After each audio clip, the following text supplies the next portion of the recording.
రాత్రి పూట శంకు చక్రాలతో గదా హస్తాలతో స్వామివారు ఆ తల్లికి దర్శనం ఇచ్చారు. అంటే జన్మించే ముందు ఆ విధంగా ఆయన పుట్టారు. వెంటనే మనుషులు చూస్తాడు, వాడికి ఏదో విధంగా ఈ వార్త తెలుసుకుంటుంది, వేరే మహావిష్ణువు అని చెప్పి తండ్రి అయిన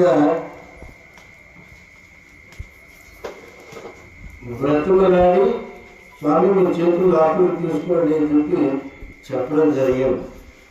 భగవంతుని తన కుమారుడిగా జన్మించవల్లని సత్యచక్ర గదాధరుడు భగవంతుని కుమారుడిగా పొందగలిగిన సాటిలేని దేవదేవికి కుమారుడిని జన్మించి కృష్ణ నీళ్ళు సంపూర్ణంగా అనుభవించి భగవంతుని గట్టి వశము చేసుకున్న అద్వితీయ వ్యవసాయాన్ని అవు యశోదకి ఒక రాత్రి కుమారుడై పెరిగిన వాడ పెరుగుతున్న చిన్న నిన్ను చెప్ప వాళ్ళను దుష్టభావంతో ఉన్న కంసుని అభిప్రాయాలను వ్యక్తమర్చి ఉన్న వారి కడుపులో చుచ్చువై నిన్ను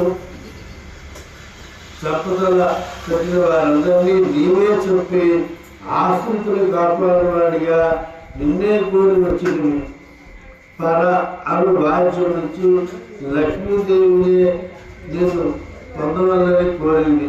అట్టి నీ ఐశ్వర్యంలో వేల చరిత్రములను కీర్తించి శ్రమను విడిచి ఆనందించుకున్నాము అని గోపికలందరికీ కూడా ఈరోజు అమ్మవారు అండాలతోని విన్నవిస్తున్నారు.